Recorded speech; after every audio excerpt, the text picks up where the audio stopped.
Hello lovelies, I'm Christina and today I'm giving you my May wrap-up.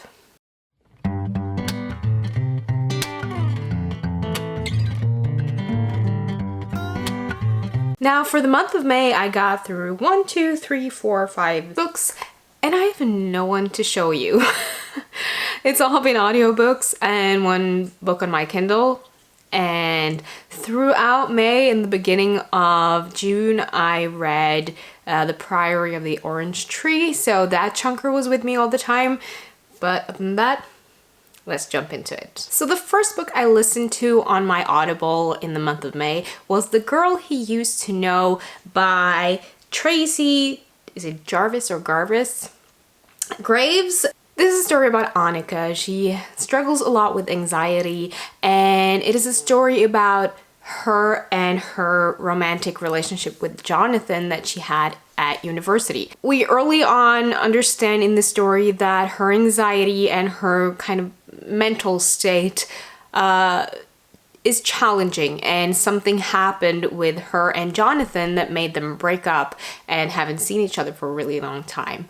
And this story jumps between that time at university and 20 years later when they meet again and the romance kind of blossoms, and then seeing if they can really cope with what happened 20 years ago.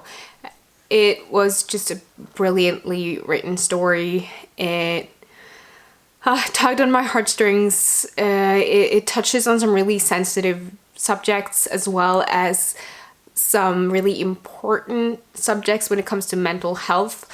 And there are things that I think is so important to talk about, and I can't really explain that to you because it would just be a big spoiler and it would ruin the book. But I highly recommend The Girl He Used to Know.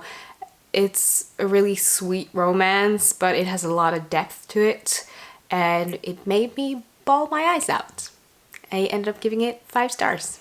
The next one is also a listen on Audible and it's one that I've been listening to for quite a while actually, and that is Necronomicon by H.P. Lovecraft. Now Necronomicon is a collection of stories that were individually published from what I know, and although I think that Necronomicon is a very interesting collection, I feel it's a bit repetitive and I can definitely see how these stories were really horrific and intriguing and impactful at the time when they were released. I also think that I would really enjoy a story here and there, but as a collection, I wasn't blown away. I think I had way too high expectations for Necronomicon. I don't know. It just didn't blow me away as I wanted it to, but I still did enjoy most of it and I ended up giving it a 3.5 stars. Next up, another listen on Audible, and that is The Dispatcher by John Scalzi. I do really enjoy John Scalzi's writing, so when I saw that this was kind of a short story, it's a little over 2 hours, that was, I think it's sort of an Audible special that you could get for free as an Audible member. I was very intrigued. It is a story set in the future where people can't be killed anymore. Because of some medical reason, 999 times out of 1,000, if someone dies, they wake up again. And you have Tony Valdez, who is a dispatcher. For instance, he will be part of a surgery, and if that surgery really doesn't go well, he will be the dispatcher that gives them a softer way to die and then wake up again. He then realizes that one of his colleagues or another dispatcher is kidnapped. And in the hunt of trying to find out what has happened to that dispatcher, he learns that everything is not exactly as it seems. I think one of the main things about this that I really enjoyed is that it's narrated by Zachary Quinto, who's Spock in Star Trek. He has this really engaging and interesting voice that made it into a brilliant experience. The Dispatcher was short, it was interesting, it was exciting, edge of your seat. I listened to it during the course of a night and I just really enjoyed it. But although I really enjoyed it, I think because it was so short, it just didn't stick with me that well afterwards. and The Dispatcher had the potential to be so much more. I wish that The Dispatcher was written as a full-length novel instead of this shorter story. I ended up giving it 3.5 out of 5 stars.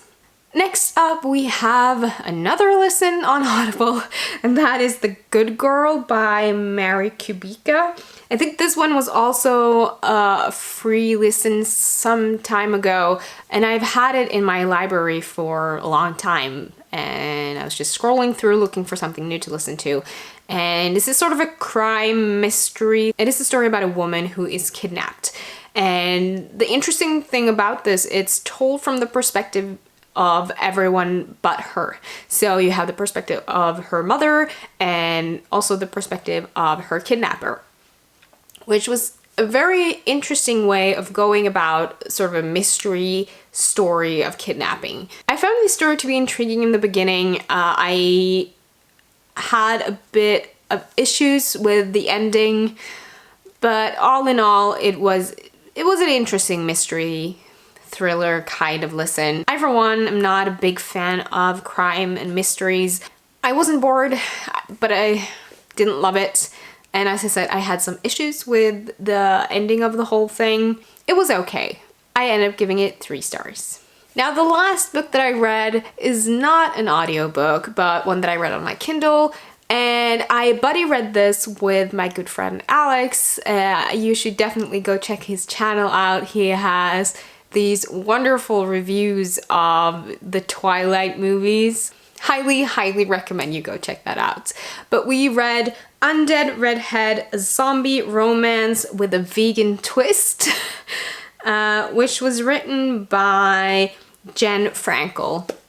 Now, I'm not going to say much about this story because I am doing a full review of it together with Alex later on, but it's a really interesting story about a vegan girl who wakes up dead or as a zombie, and yeah, there's a romance there, there are some twists and turns, and I really, really enjoyed it.